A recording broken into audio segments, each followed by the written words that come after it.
Welcome back to Podcast 13, and welcome to a special December episode where we'll be wrapping up the year. I'm Ian. And I'm Vanessa. If you're listening to this at the end of the year, thank you so much for staying with us. And if you're just joining, you have picked a pretty special episode. This time of year is always about reflection, looking back at where we've been, taking stock of where we are, and imagining what's ahead. So we thought we'd lean into classic seasonal structure, the three Christmas ghosts, the ghost of Christmas past, present, and future. And we're going to use that as a way to reflect on Venue 13 and Podcast 13 and everything we've been building together this year. Vanessa, did you know that the venue actually has an interesting connection to A Christmas Carol? Though many theater programs do stage adaptation of Dickens's classic this time of year, we actually have a unique and more direct link. Really? I did not know that. What is it? So Charles Dickens is said to have been inspired to create Ebenezer Scrooge after misreading a gravestone. That gravestone is not only in Edinburgh, hypothetically, but it's in Canongate Kirkyard, the same church who actually owns Harry Younger Hall, the building which is converted to Venue 13 for the festival. The grave belonged to Ebenezer Lennox Scroggie, a local merchant and caterer. Due to poor lighting or a misunderstanding of the inscription, which was said to have read mealman, like corn grain merchant, Dickens reportedly read it as being mean man. Is that true? Well, probably not. The gravestone has been lost, if it ever existed, and there's not a record of the name in the census. It's a fun story. It's also a period of time which I've been learning recently, in which like Christmas was outlawed in Scotland and its celebrations. So it's like an odd time for that to happen too. But it did inspire us to use the ghost to frame this episode. We'll be talking about the work that we've put into reviving Venue 13, the artists and communities that shaped this year, and the work that's traveling beyond Edinburgh, and then giving us a chance to look at what happens next. And we're also joined by a very special guest, Chantal Bilodeau, co-founder of Climate Change Theatre Action, who'll be sharing her perspective on working with Venue 13 and the role of climate storytelling right now. So if you want to grab a warm drink, give your Mises some cheeses, and settle in, we'll begin.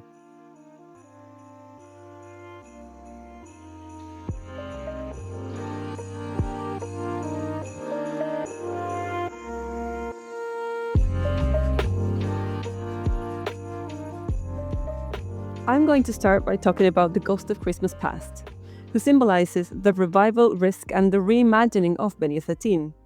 Now, when we talk about the Ghost of Christmas Past, we're really talking about bringing Venue 13 back to life.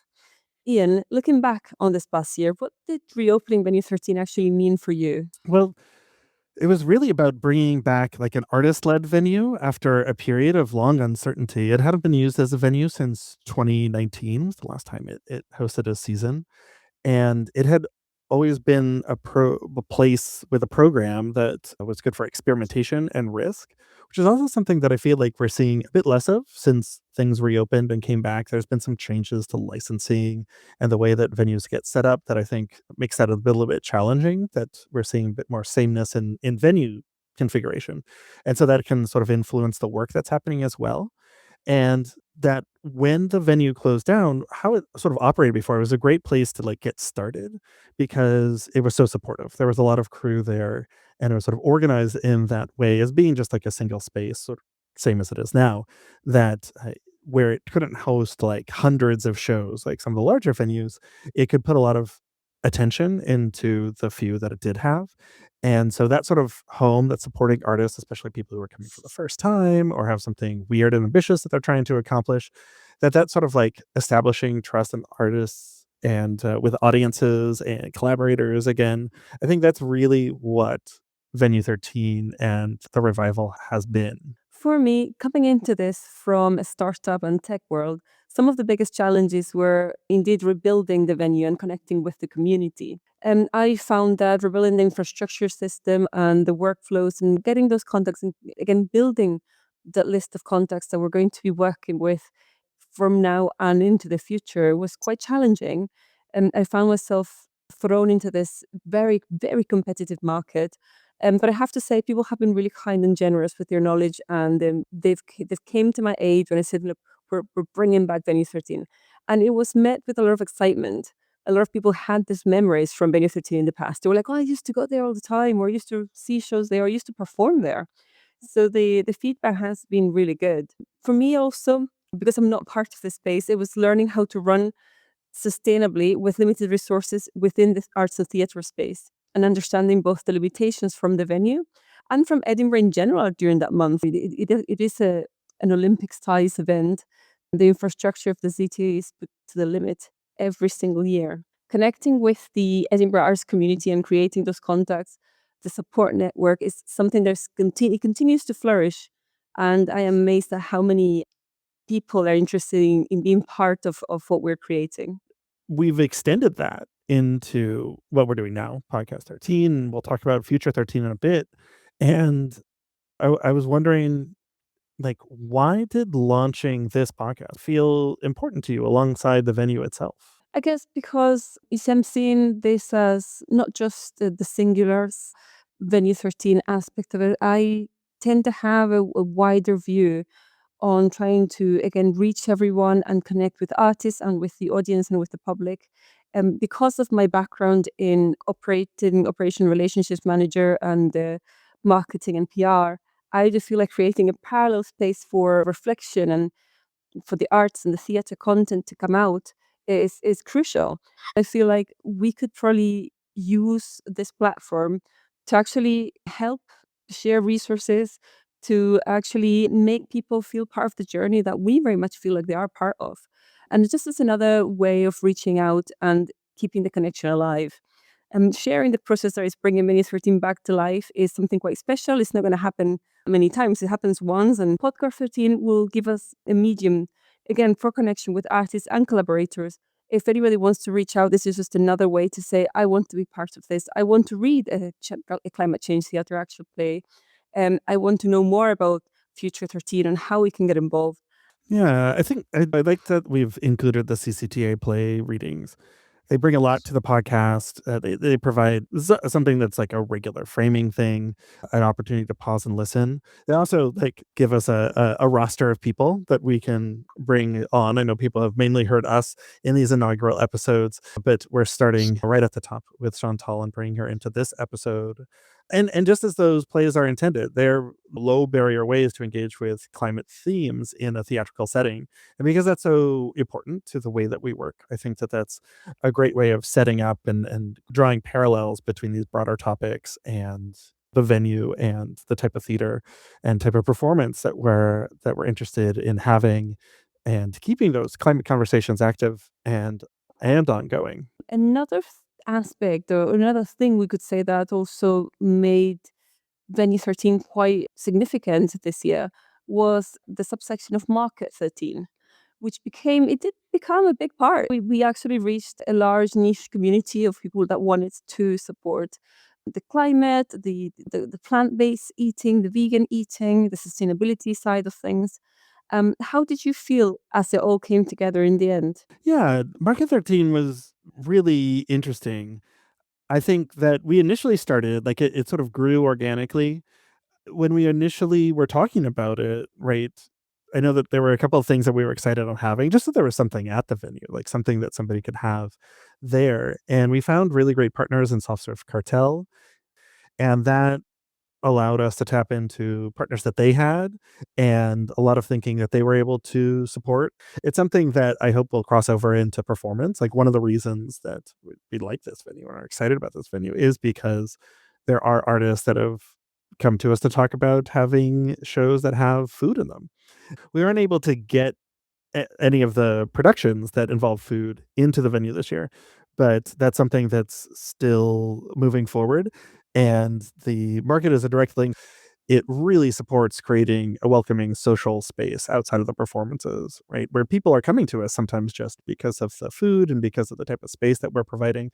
And I know that it came together sort of what we sort of didn't realize 100% that it's actually what we ended up doing. Though it didn't I don't think it surprised anybody at the end.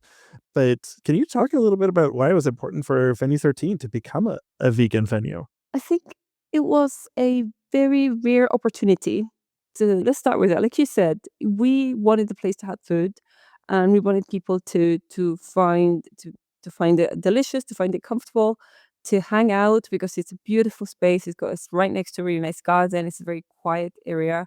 It's where I would want to go with my friends. And I thought, what could make it even better? Summer, let's just get some fantastic ice cream. And then the connection with Soft Serve Hotel and then the other vendors, it just made it so ideal. Aside the fact that I'm vegan myself, I think it's very important for the fact Venue 13 became a vegan venue, because we were presented with an incredible opportunity that doesn't come all the time to say you have the power. If you choose vegan vendors or plant-based vendors, you're going to be doing a massive, massive service to reducing the overall venue's carbon footprint. It would be very difficult for us to say we want to be a climate-focused venue and not be a vegan venue. I've worked in tech before, and we did carbon accounting software for our companies. I do know that in the theatre world, there is the equivalent. We have Julie's Bicycles, we have Theatre Green Book, and all of these initiatives trying to bring down the footprints and the emissions from venues. And they talk about things such as modularity on stages, and where do you get your stages from, and reducing paper. But a lot of people are not talking about hiring vegan vendors. And a lot of the time, the case for this is that it's not within their power. It might be, it might not be. And those conversations should be more important, should be more normalized. We became the first fully vegan vendor in the history of the Edinburgh Fringe, which is amazing, but also quite shocking. It's 2025, especially since there was a vegan boom a few years ago. I'm surprised why it didn't happen in those fringes back in the day, and it happened at this fringe. And I feel like it's important to show that ethical choices can still be like really delicious. Now, Ian, can you share a bit more about some of the collaborations that shaped Market 13? Oh, definitely. We both mentioned Soft Serve Cartel already, which is sort of where we started with things. I think primarily because it's like, wouldn't it be cool to have ice cream at our venue? And that you had seen them and reached out to them because they were doing vegan soft serve, and that opened up a number of other conversations as well because they are on the festival circuit, like they are busy. And so they brought in people like the Tuskers, which were doing Sri Lankan street food, which was delicious, and also built this relationship with Sora, which was really exciting because they had to close down one of their spaces. They were operating two spaces. They had recently closed down one and were consolidated into another one. And so they had a bit of capacity and really turned the kitchen into like a destination for people who were really wanting that, because there was a high demand for that, especially craving it in like an accessible way, because like their actual like restaurant where you go and sit down it's high end, it's a really nice place. And so bringing that to the festival crowd, I think was really exciting. And it kept us well fed too. So, and we had some food come over from like Considerate Donuts as an example, like other vendors who were coming in and would like provide various aspects for it as well. And so there was a huge variety of things that we had there. There was always something new, which I think reinforces what you were saying in terms of showing that like these ethical and sustainable choices can also be delicious. Like it wasn't bland in any way, right? And these are turning into some long-term relationships so that we're looking at like how do we continue to support this moving forward. We became a food destination. One of the other unexpected stories of this last year has been how far AI Campfire has traveled. Did you imagine that it would end up having this type of journey? I think no, I would have never imagined they would have gone if they've become such an integral part of Venue 13 productions. So it began as an experiment. It was rooted in pushing boundaries, both with folklore and technology, as well as how we use technology to tell a story. Now, in this day and age, we are consuming so much information via our mobile phones, and we're going to continue hearing more and more from AI. So I thought, well, we should probably start acknowledging that and talking about it, because I do believe that aside from digitally generated images, AI will start having an effect in a wider variety of approaches within the arts and theatre community. I never expected it to move beyond Edinburgh so quickly. The space, it gave it permission in a way to exist, and it was in an immersive setting. We had the bean banks that we could put in this semicircle. It did feel like you were within a campfire when When people came in, they were greeted with vegan marshmallows. And I do feel like those little things allowed people to leave the world behind and actually like sit and listen to the stories and experience it wholly and like fully. But also the response of the Fringe was so strong, but it was also controversial. We wanted to be one of the first people, one of the few people this Fringe to bring out shows with AI. And I feel like we were one of the handful. I believe there were about between 5 and 8 shows in total. How did you read that reaction, Ian? Yeah, well, I mean, to put it positively first, the controversy showed that people were generally engaged with the topic. I've been thinking about it a lot recently because of the questions around AI use, especially in a lot of the platforms that are available, like what are the resources that go into it, especially if we're thinking about climate, and then also from like intellectual property. And there's a lot of people who are speaking out about how AI can co-opt or take things that it's trained on, which might be out there in the world, and then properly credit them, and then that you have things that might be claimed under one person's authorship that aren't necessarily, you don't know the complete derivation for everything in there, and those sort of like things that we just haven't figured out with there yet. And a lot of people have a lot of strong opinions, and we got a lot of them talking, especially when you had the idea to start having the conversations after each of the shows. So what about people thought? I mean, some people were just interested to see what the state of the technology actually was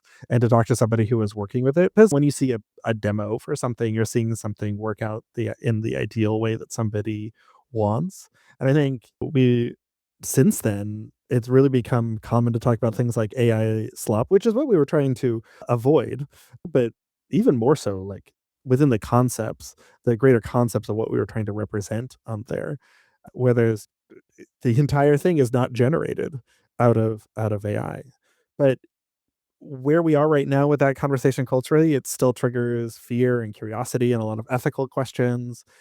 And by creating work which is by no means like if we were using it or not in a particular area, or whether or not we were thinking about it and creating things in other ways, which we tried to obscure, like to see like where is that boundary in there.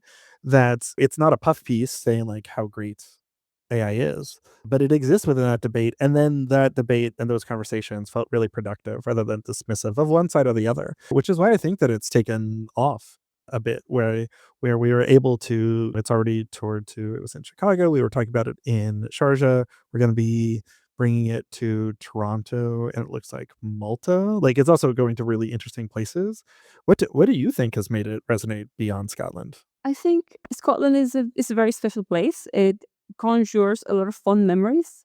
When you mention Scottish and Scottish folklore, people immediately start thinking about their own folklore. Not only they just think about magical creatures and fairies, but they think about monsters and the Loch Ness monster and maybe other folklore that is similar to what we have, and they wonder, what do we have?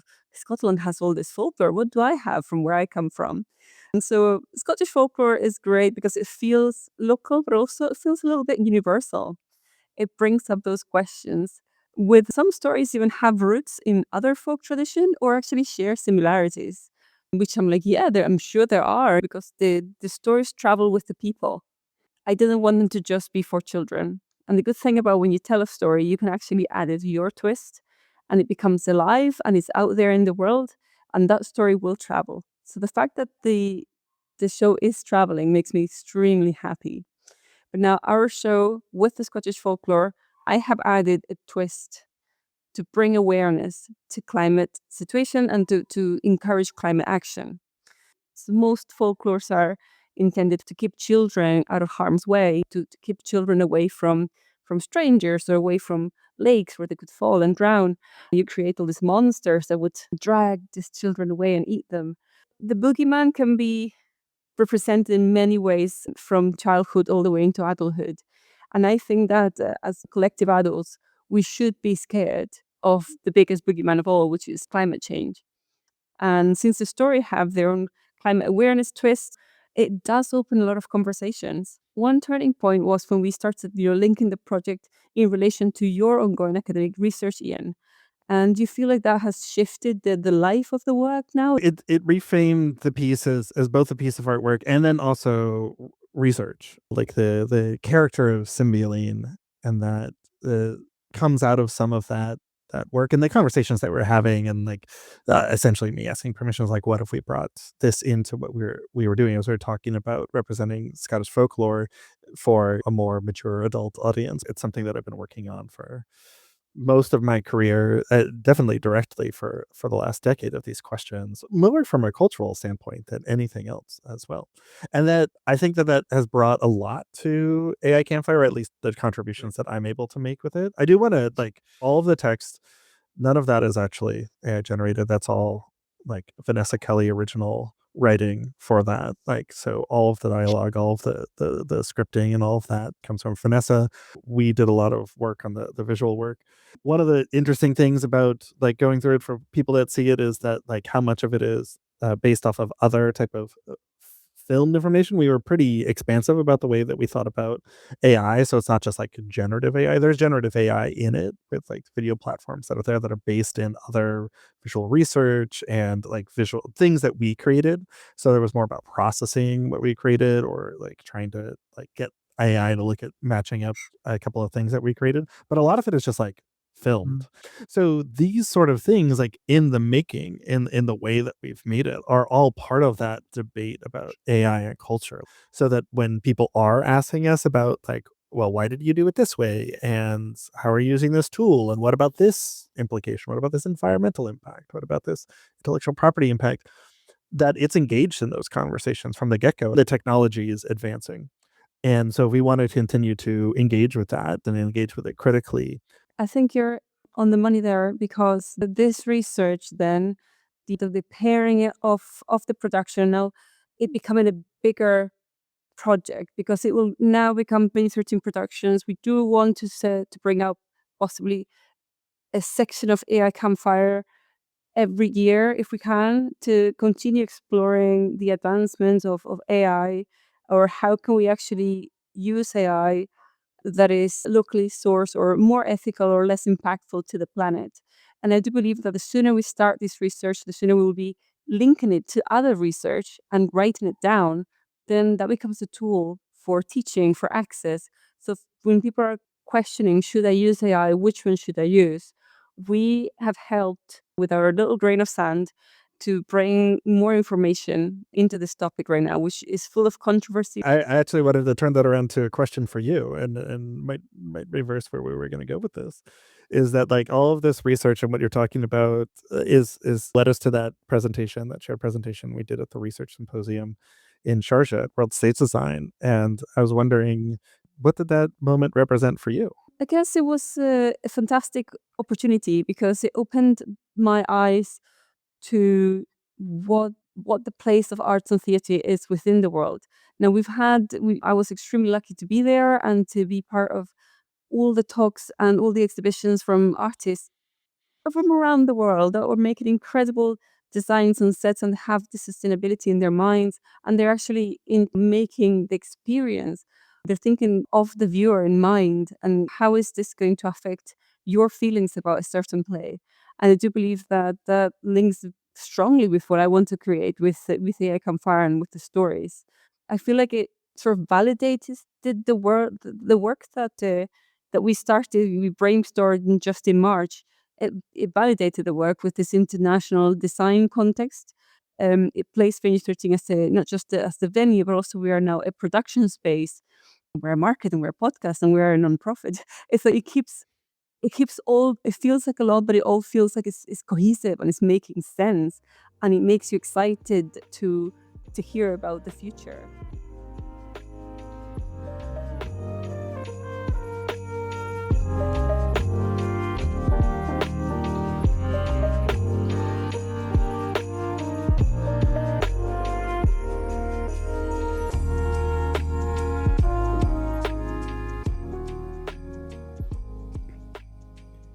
On this episode, I'm talking to Chantal Bilodeau.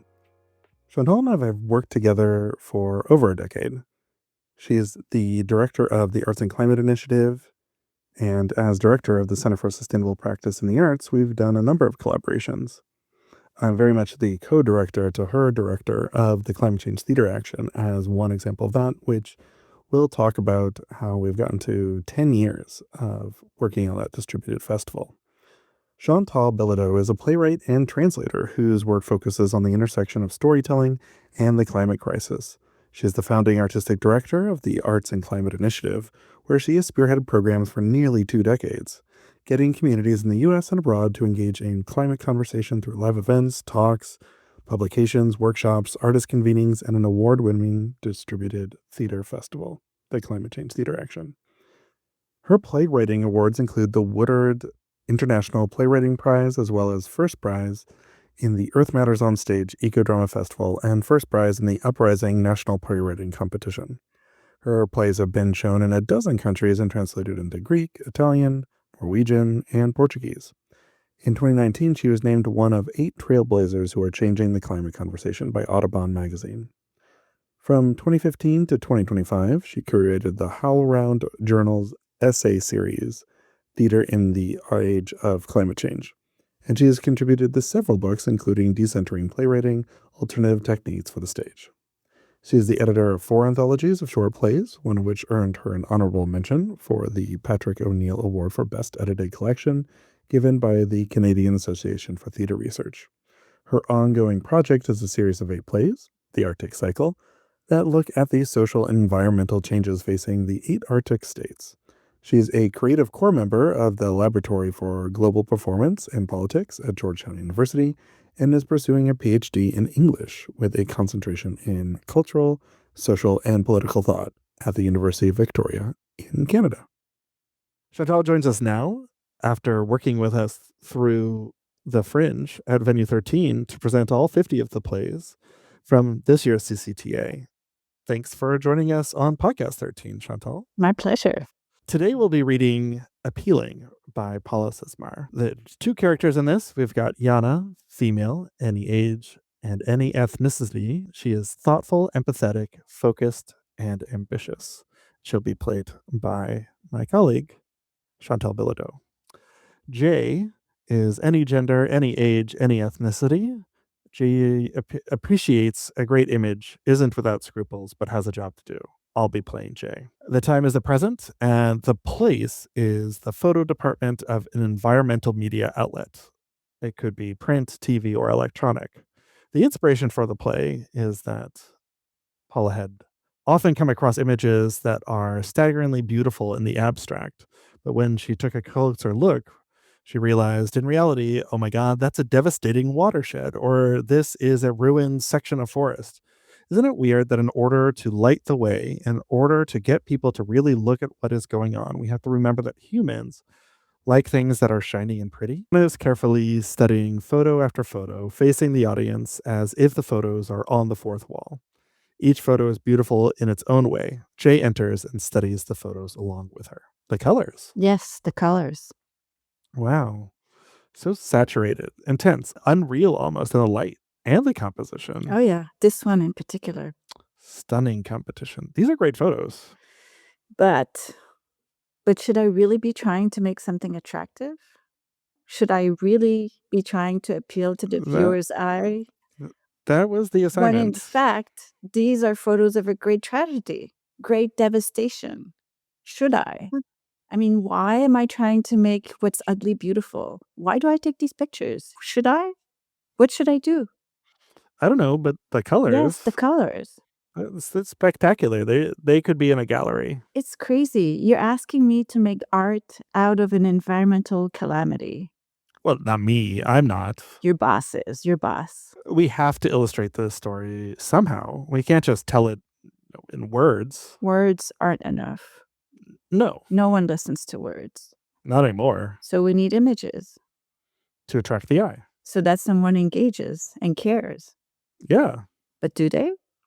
Well, that's our job. Get them to care. Or will they? Again, our job. Yeah. I know. Got a better idea? Oh, don't. Stop. Just don't push me. Don't push me.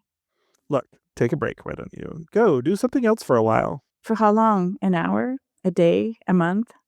The clock is ticking faster and faster, and every day there's some new disaster, some new evidence of some new consequences, some new devastation. And no, I don't think we can afford to wait one more minute before. The story isn't scheduled until the end of the week. You can afford an hour, just don't get so wound up. Nobody has to. One thing at a time. Take a break. Take your mind off things. Go look at something else. Something beautiful. Yeah. Something that isn't all gunked up with human nonsense and human interference and human evil. Something like that. What's left, really? What's left that hasn't been destroyed by human intervention? Well, deep wilderness. It's just a matter of time. If there's a pure stream, it's in danger of pollution from industrial waste upstream or the debris of a drilling operation. If there's a remote, gorgeous mountain meadow, it's in danger of pollution from drifting smog. If there's a broad, expansive ocean, it's in danger of this crap, this refuse, this mountain of plastic bag and cans and straws and bottles floating into a great big graveyard of trash, rubbish, crap, ruining the habitat for God knows how many species, for God knows how many thousands of miles. Well, there's still a little bit of something left. Go for a hike. Okay. Granted, not like around here, but I don't know. There's some wilderness nearby somewhere, or we must have some photos of deep wilderness somewhere in our library or somewhere. Don't tell me you're going to try to put a happy face on this and I should just calm down. No, I could hire somebody else. Yeah, you could. Why don't you? Same problem. The job is the job. And the job is some weird juxtaposition, make something horrific attractive. Illustrate something horrible with something compelling. I mean, to really do it this justice, I should find the ugliest of shots. Photos of a baby dolphin with a plastic Coke can ring around its snout. Photos of baby ducks pecking at a styrofoam cup. Photos of a dead otter washed up on the beach with a plastic bag wrapped around its neck. Okay, stop. To really do this job right, I should find the most repulsive, the most disgusting, the most revolting images so that people will get the idea. That won't give them the They idea. will. They'll be confronted with the truth. And they'll just look away. Haven't they already? But we don't want to give up, do we? Okay, so let's do this. What colors are the most appealing? What will best attract someone to the story? What will draw the eye in? End of play. Paula Sismar is an award-winning playwright librettist whose work often takes a poetic approach to human rights and environmental justice issues. Among her full-length eco-plays are The Chisara, Anonymous Me, and Water Rights. With Michael Bode, she produced Sacrifice Zone Los Angeles at the Natural History Museum of Los Angeles. Other works include Antigone X with No Passport Press, The Last Nights of Scheherazade, which received the Israel Baron Award, and Firecrackers with composer Gyeong Yang, which premiered at Whitesnake Opera in Boston. She is based in the US. And now my interview with Chantal. The climate change theater action became a recurring presence at Venue 13. Why do you feel that it was particularly important to bring that message to the Fringe this year? Many reasons. One of them is that CCTA, Climate Change Theater Action, which we refer to as CCTA, was celebrating its 10th year. So it seemed fitting that we could take the plays to Edinburgh for the first time and have all 50 of them presented. At the same time, Edinburgh is such an important festival and we had never been there. So it was a chance to be in conversation with other artists and see who else was interested in the intersection of theater and climate. And it was a chance to have more visibility too, to have these plays travel to other places. Yeah. Is there anything that in particular stood out to you about the approach to the CCTA as it was programmed at Venue 13 this year? Yeah, so usually the way the festival works is people in different locations pick up the plays and present them. They choose a number of plays and they present them in their location. With Edinburgh, all 50 plays were done and we asked the different groups produce the plays. So we had a different group almost every day, which means that the style of presentations was very different. And that was interesting. There were groups who chose to engage the public, those who were more presentational, groups who managed to merge both some of the stuff they were working on and some of the plays from CCTA. So the variety was kind of exciting. Was there anybody who participated who had previously been involved in the CCTA, or was it mainly people who were coming to it new? I think there were a couple of people who had participated before, but most of them were new to it. So again, another great opportunity to have more people know about the festival. With the number of people that were involved there, and there's I don't know what the numbers are this year. I don't know how many people have registered events this year thus far, or roughly? Yeah, I haven't crunched the final numbers, but I think it's about 125 events in 25 countries. Oh, that's great. Like, it ends up because the plays are available for free, we're talking about a relatively small scale, like, grassroots initiative. How does that sort of, like, participation support global climate storytelling? It's a chance for people who may not have a voice in that global storytelling to have one. It's also a chance for people to get together with their neighbors, with their own community, and have those conversations. So instead of being just a conversation that happens sort of overhead on a global or even national or even regional level, this can be much more local. And we've seen some consequences of that, some results of that. There were some small towns where there were some climate committees that were created at the municipality level. There are some theater organizations who have realigned their missions to be more environmental. So it can have a lot of great impact at the local level. That's excellent. With the number of different presentation styles that occurred for the series of events that happened at Venue 13, there's a number of them that happened as you were saying, they would be readings as you'd expect them, people up on stage in a theatrical setting, and others were not. And there's been a lot of really interesting ways in which people have taken the CCTA plays and done them in sort of different ways. Do you have a thought as to why it's important that the CCTA reaches beyond traditional theater spaces? Yeah, for one thing, not everybody goes to the theater. So when you take the stories out of the theater, you can reach different people.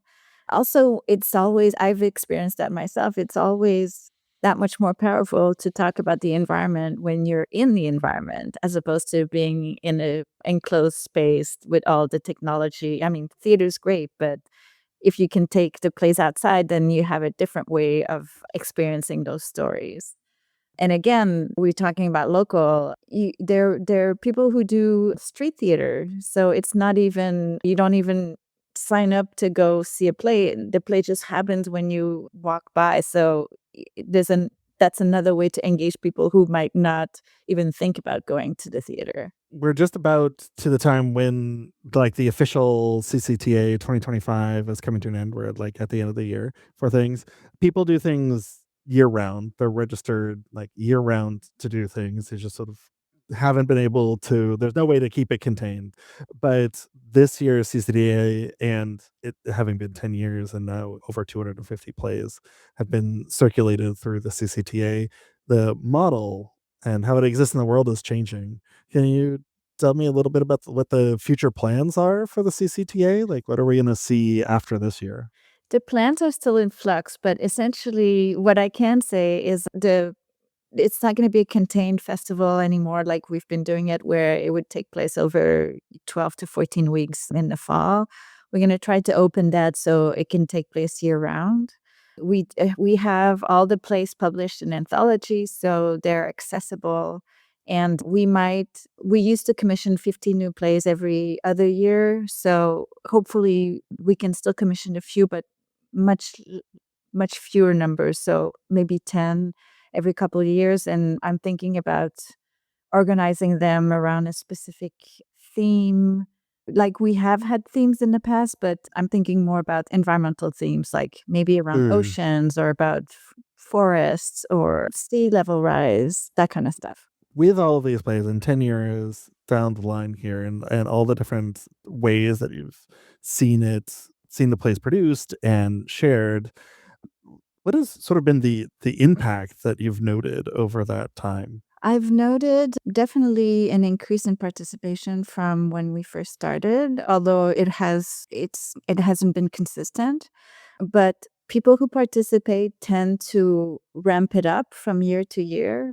So, for example, they'll start with, if it's at a university, professor may start by reading plays with their students in class, and then 2 years later maybe they do shows around campus, and another 2 years later then it ends up on their main stage as part of their season.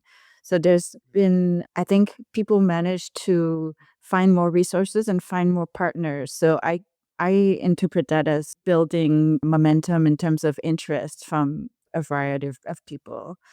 I've also seen, I think it's less of a novelty. When we first started, like, a climate change play was like, "What?" And now it's not so outrageous to think that we can write about climate and that can be an interesting story. For this last year, we were able to do like a shared launch for both the previous anthology and then also for information about the 2025 CCTA that those of us running Venue 13 were able to be there with you in New York for that. But a lot of the events have taken on different shapes where they've been like presentations of different type of works and sort of mini festivals in themselves. And you've been speculating on how with this sort of steady state version of the CCTA might lead to other programming in the future and how it might actually come back to Venue 13. And I was wondering if you could give us a little bit of a teaser, no commitment of what you've sort of been thinking might be some of the other ways in which the CCTA continues to live on and perhaps join us again in Edinburgh. Yeah, when we've done launches in the past in New York City, the model was usually a few plays, and oftentimes we've included music, poetry. So it turned, and we actually were in a cabaret space. So it was a little bit like a climate cabaret, and it was successful. And it's a nice way to have a little taste of a lot of different things. And that's something that I'm in the back of my mind. I'm thinking I might like to do in Edinburgh. I feel like it would be fun for audiences to come and know that they're going to get a taste of a lot of different things, but that the overarching theme is still climate. And also because your venue is so concerned with sustainability that it feels like the two would be aligned. Yeah, it is something that we've really tried to highlight, and it was really exciting to be able to bring the CCTA and have you there with us for the majority of the festival as well, that it's exciting to think that we might be able to bring that work back. It was a really interesting part of our program, allowing us to relaunch the venue, but just in Edinburgh in general, with the fact that it was mentioned in reviews for other climate work in the festival, which was something that I hadn't seen before.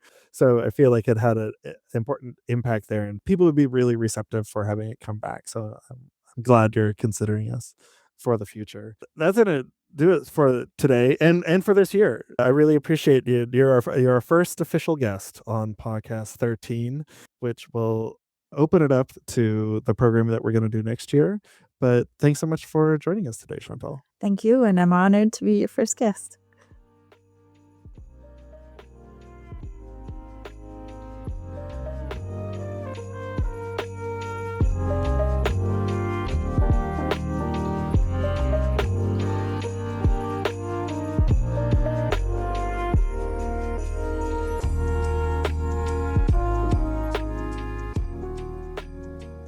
If you're still with us, and I really hope you are, we are now moving on to the Ghost of Christmas Present. Now, for us, the Ghost of Christmas Present is all about what's happening right now. And right now, Venue 13 is a place to perform. Now, when we talk about performing at Venue 13, do you want to tell our listeners what makes our Perform With Us model different from the usual Fringe experience? Well, it's really designed to try and remove as many barriers as possible. It's a different approach. As you said, I've been doing the Fringe for since 2008. I've been involved in like I don't know. I don't have a precise count, but let's say like 50 different productions, and they've ranged from supporting student productions from where I teach to large scale hot ticket immersive shows that I've been involved with technically, and it's been across a number of different venues.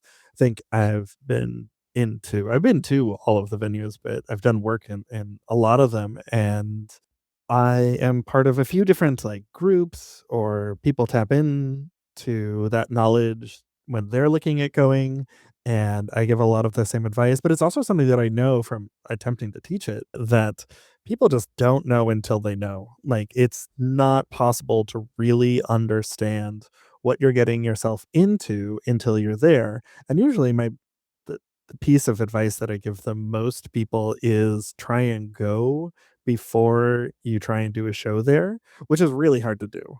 Or like plan to do your show 2 years because you really need that on the ground experience to be able to understand how to best position what you're doing. The curation works entirely differently. It doesn't even really work like any other fringes, which is weird because it's the first fringe. And so the idea that I wanted to come to is sort of how I was introduced to the fringe too through Venue 13, because at that point it was done as a project of the Royal Welsh College of Music and Drama, and they did it as a placement, and they were very generous with support. I mean, they had a lot of resources, so if you needed to accomplish something technically, they'd see if they had it and they'd bring it with them from Cardiff, right? If they had that in stock, so there was a lot less rental or small things they wouldn't rent on a straight rental that was like discounted if you did multiple weeks. And so it's like that's something that's missing from the fringe. In addition to what we've talked about in terms of the configuration and the way that venues get licensed now, that it's a little bit harder for venues to have a lot of flexibility in the way that they might have been able to before because they need like engineers in a different way. So with our model, we're trying to make it so that artists are not just renting a room. Like it's not just a fringe hour, that they're joining a supported ecosystem. That we want to be hands on with producing, planning, scheduling, helping set the budget, helping them with a lot of the logistics, that it's meant to be especially supportive so that it's demystifying the process of bringing a show and really making it clear what the expenses are, what it takes to get a show up and to get people in to see it as well.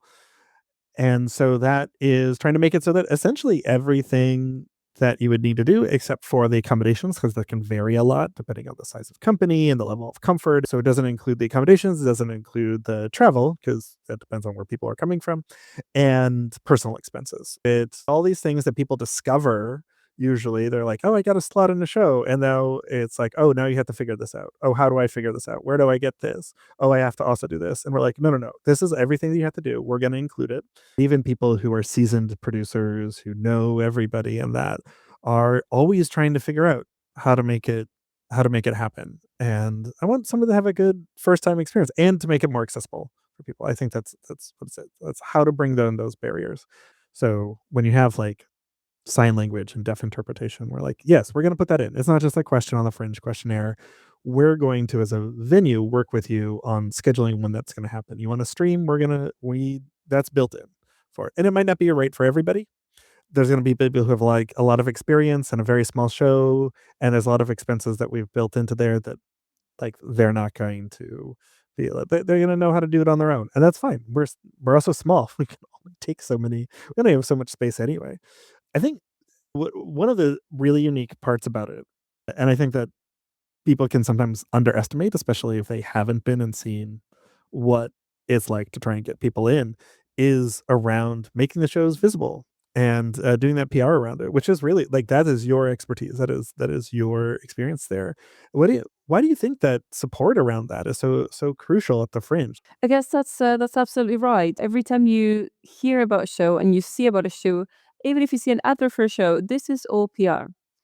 The fact that you get to find out about the show is likely to be PR. It is part of a strategy, and there are steps and there's plans that is crucial. The fact that it got to you is not a coincidence. It was absolutely planned, way ahead, and it wasn't chance. The thing is that good PR and good marketing makes you think that this was you just came across it, that it was just chance, because nobody wants to be forced to go and do something, and no one wants to be sold something. Everybody likes the idea that just it feels like it came to them firsthand. So strong show needs a strong PR package to be seen, and more importantly, so that people want to come and see it because it sounds really good. It aligns with what I like, or I will learn something from it, or even from the marketing and the PR planning of it.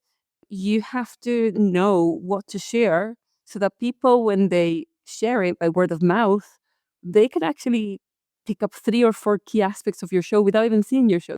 Now, it's very easy for people to say it's just putting one advert on Facebook or on Instagram and it will be fine. But we, as a venue, we want to make sure that we provide the full service and that the show that comes to Venue 13 goes as far as it can go. It has the press releases, it has the journalists and the media contacts that can actually take that story forward. The Fringe is one of the most competitive performance events or environments in the world. So great, where you might have a great show and it can easily get lost during the Fringe if you don't have the right framage, the framing, the messaging, and the strategy for outreach. So I do believe that having a strong PR strategy for our perform with us business model will it might feel like you might not need it, but the benefit will be immense. Now, Ian, since we are a new venue, there are a lot of contradictions there. We are offering so much, but we're also quite a limited size venue. Who do you think Venue 13 is specifically well suited for right now? Yeah, I think it's great for first-time fringe artists who need guidance and structure, like, so they can focus on the work and also have someone even just to tell them what's going on when they run into things that they just haven't before. And I've done a lot of that in being parts of various groups or getting referrals from folks. Just a couple of days ago, someone it's like I was explaining what they can and cannot do in terms of like VAT and when the individual program ended, and then if you're a business and you do this and here's the form that you fill out, and there's this stuff that you just like accumulate over time where people are like, I heard somewhere someone told me like, oh, you should look at this, and it might be old information and things like that, and they might not know where to get it either. So I think that that's sort of like that it's important for us that we're looking at how do we support people who are coming for the first time so we can take as much as possible off their plate. I think it's particularly useful for international artists. We can be really useful for somebody who even understands the area, but for people who are coming from around the world where they're taking a huge risk, like we've been talking to people in Australia who have ambitious shows who may have visited before or been years ago because it's a big undertaking to do, so it's not something that they're looking at on a regular basis, and that we offer the ability, like, again, let's take as much of this off your plate as possible so you can focus on the work. That the impulse and why you want to do this is because the work will resonate with audiences, and there's just so much to do around it. I think we're also particularly well suited for artists who are working with like hybrid formats or want some flexibility, like if they're doing immersive work. We have a lot of focus on digital work as well. We want to make it possible. A lot of the digital work sort of vanishes in the festival now. It really expanded a lot when the festival wasn't happening in person. But the way that I say it is that nobody's putting in the effort to travel all the way to Edinburgh to then just stream a show on a website back in their accommodation, something they could do at home. It's very much an in person. The average punter, the person who's going to see shows, who is traveling to Edinburgh to do that, that might be their vacation for that year because they love performance, and they're going to see like 6, 7, 8, 9, a dozen shows a day, and they're not going to stop and go back. And it's like, oh, I need to like connect to Wi-Fi. But how does it gain visibility? How do you still have the event in Edinburgh so that work has a place and it doesn't vanish? So when you say that Venue 13 acts as a collaborator, any other things that bring to mind when you say collaborator? I think that in figuring out how to get it into the space, like, and not just looking at it as like, here's what our stage is and that's what you get for it, but what is that space and the audience and how do they come in, and what is possible within the container that we have for it. We're talking actively to artists about scale, what type of materials that they use, where things get built. My expertise as a designer is within sustainable design. And so also as they're trying to think about like how do we tour this with the lowest environmental impact, that's something that we're working directly with them. And that all that takes into consideration flexibility in formats. So rather than forcing everything into like a specific shape, so that we can support experimentation. We can go through as many processes and really look at the process for how we're supporting work as much as it is what the final thing's going to become. So that's a relationship that we end up forming before the festival. And part of what we're trying to do is also then make that available so that we're preparing the work and like, let's help you write your writer. You have to think like, what is the benefit of bringing a piece to Edinburgh? And that is how it allows you to get a lot of people to see it, and it might have a future life there. But we're going to talk about the future in just a moment. So before we transition over to our conversation about future, with that in mind, Vanessa, what are some of the things like right now that you think that artists should be thinking about when it comes to bringing work to the Fringe in 2026? I mean, right now it's December. I would have thought the conversation, the real thought about it should have started already in October. But we are here, we're now, right now. I would say don't wait. Planning early makes a huge difference. Even if you don't have that grant or that funding approved yet, or you're not really sure where that money's coming from, don't wait until you have all that money or all those confirmations before you start having the conversation with the venue. It is absolutely no bother for us to get that call with you, to talk about your show, to actually help you, even just voicing it out. Even if I'm in a call and you voice your whole show idea to me, it helps you listen to yourself when you're talking about it. And then we can work together to see if venue 13 is the right venue for you and if 2026 is the right year for your show as well. And I or you, Ian, we have no problem saying to you, we may not be the right venue for you, but this and this and this other venue may be. And we've created some tools, some calculators. Ian, with his fantastic brain, has created a venue comparison chart where we can actually help you put in your show number, your ticket price, and it actually helps you narrow down which will be the best venues for you. I mean, this is honestly venue 13 technology going on here. So definitely make that call with us and let's just have a conversation. No pressures, no pressure now, but if you leave it too long, pressure will come.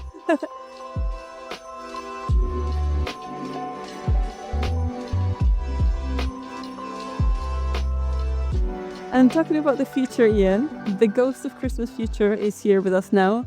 You've made it to almost the end of this episode. And let's just see what 2026 is going to bring for us. Now, the ghost of Christmas future is where things start to get really exciting. We are building something very special, and we want to support artists beyond just one Fringe season. And Ian, can you introduce us to Future 13 and tell us why it felt necessary to create it? Yeah. So Venue 13 first, right, shows what ethical practice can look like in action during the Fringe. We are focused on climate work. We have that running across all aspects of the way that we're doing programming. We have a lot of digital infrastructure built in to be able to support hybridity.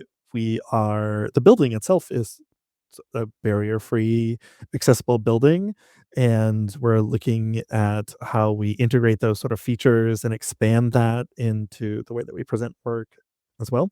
So we've really been focused on creating more accessible Fringe, a more sustainable Fringe, and something that can also be hybrid and where those things intersect, right? So that's great for artists and the venue. And we've been talking throughout the time of like it would be great to be able to showcase those things in other periods of time. And as we pointed out, we can only do so much at the venue. We're relatively small when it comes to the Fringe.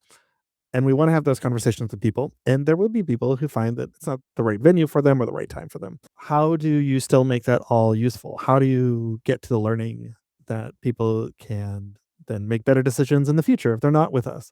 And so where we got to is sort of a year-round idea of a nonprofit organization, or officially a SCIO, a Scottish Charitable Incorporated Organization, that we got approved towards the end of the year, called Future 13, which is about creating space for learning and preparation and development year round.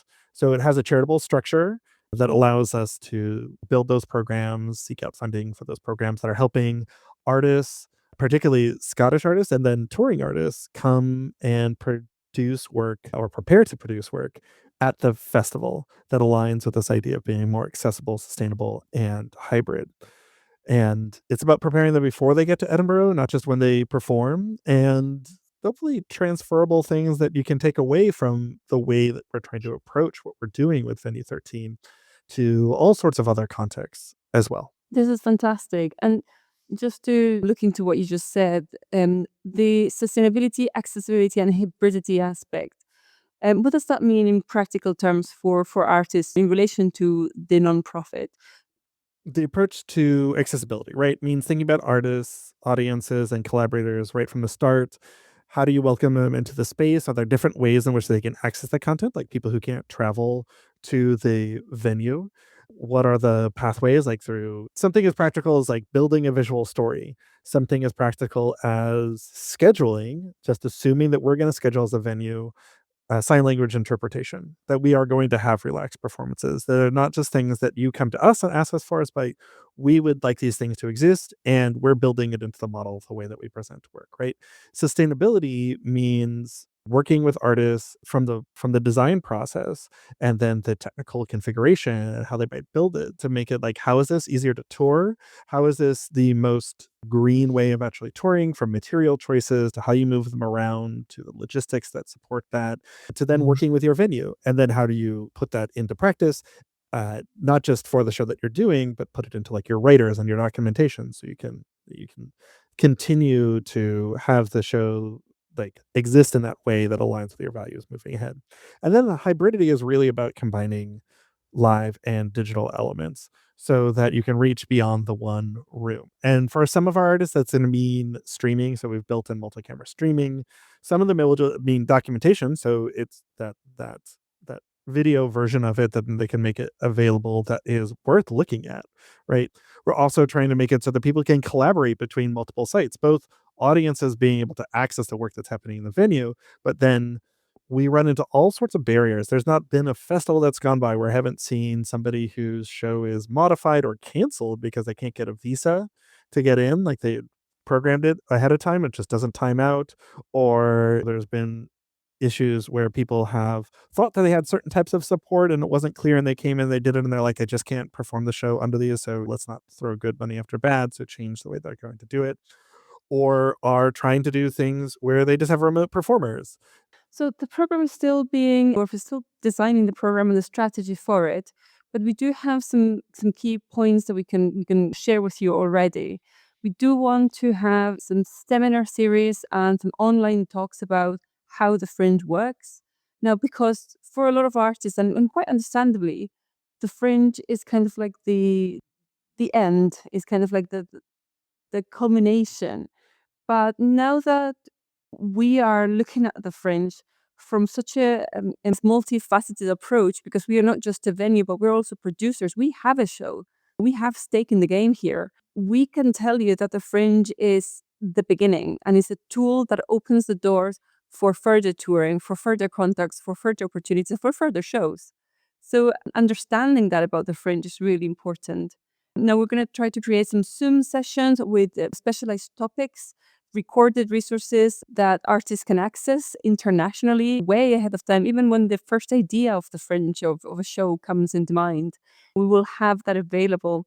We want to provide clear explanations on production models and budgets and timelines, because you may know how it works in your city, in that part of the world. But when you come to Edinburgh, everything can be completely different. And it is really important to have someone that can tell you, a resource that can tell you that. And also, Edinburgh Fringe prices and timetables and budgets are completely different to Edinburgh any other time of the year. That's great. I think that we have a lot of things to look forward to. We'll have more information about that. We'll definitely go through as we're refining the Future 13 program, and when we have some of those workshops available and have those learning spaces come up where we're helping people prepare for the Fringe. Keep an eye out for those. We'll definitely discuss those more and go deeper into those when we have a bit more time for that. I know that we're getting a little long on time in here as we go through our ghosts for here. So it might be a good time for us to bring it around to allowing people to enjoy their end of the year, to have a little bit of peace before they get into all the work that's going to happen as they prepare for their 2026 Fringe. Absolutely. I think looking back on this year, it's clear that Venue 13 is not just a venue, but we are a community. We're shaped by artists, we're audiences, and we have shared values. It's ultimately, though, about how we support creativity responsibly, sustainably, and generously, right? Absolutely. And I want to say thank you to everyone who performed, listened, volunteered, collaborated, questioned, and believed in us this year. Yeah, we'll be back in the new year with more conversations, more performances, and more ways to imagine the future together. Until then, happy holidays. Happy holidays.